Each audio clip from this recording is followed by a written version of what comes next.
The AIDS quilt over the ground shakes bodies, with quilts on floors with blood ingredients, on the cancerous threads of the disease, hanging from safeguarded ceilings to treat all the infected people as human. Some victims feel best by criticism, forced to live schizophrenic lives in time, inferior by cultural therapy, where some stand indifferent to its disease, with grief flowing down the pathways of its hate. I see the quilt of hate speech slogans reek, pieced from those bodied of intolerance, who walk among the names of prejudice, through ones who say it is deserved by choice, protesting pride events for sanctity. I see the quilt sorrow of no science, opened up to be shut by attitude, of these remembrances for the dead, while parents teach their kids the word faggot when referring to religious doctrine. The quilts force me to seek something behind, past those who place hate and symbols on earth, as the grief travels through cities and states, extending borders of no quilt boundaries, inviting hearts to reflect expressions. Some are chained completely to the old past, forgetting prospects on what is coming, where tissue boxes crawl over the dead. At ends of the aisles of bigotry, with a disturbed sense of time spilled on grounds. I take off my shoes over quilt patches more carefully than I walked through my time, in static graveyards painstakingly built, with the past and future not existing.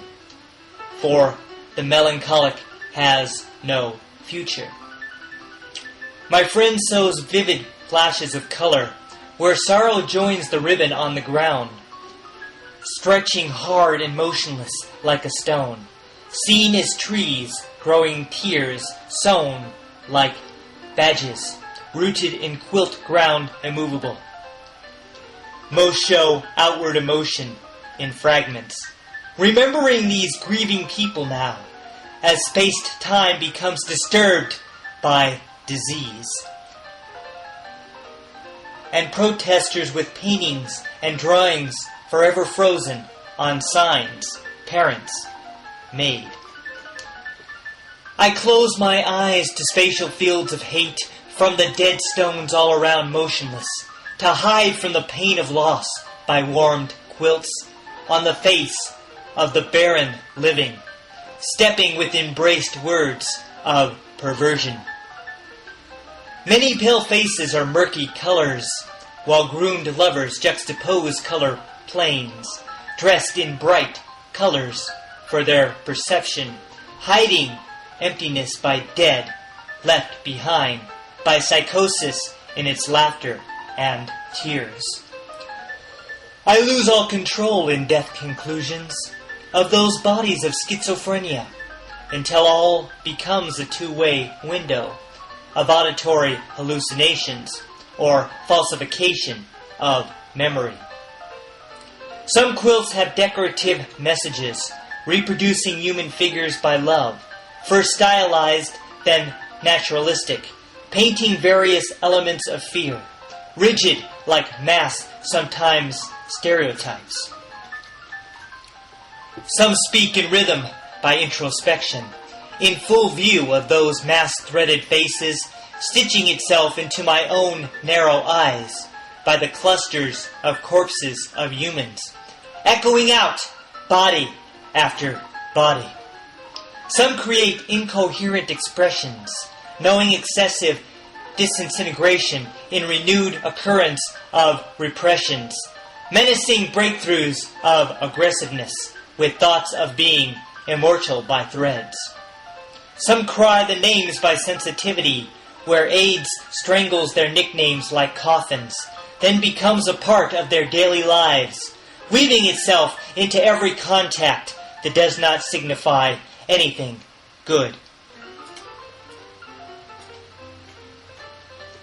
I reflect the starving of connections, for each other balancing on a quilt, until all see ourselves in all these dead, suffering from their schizophrenia between the subjective and objective.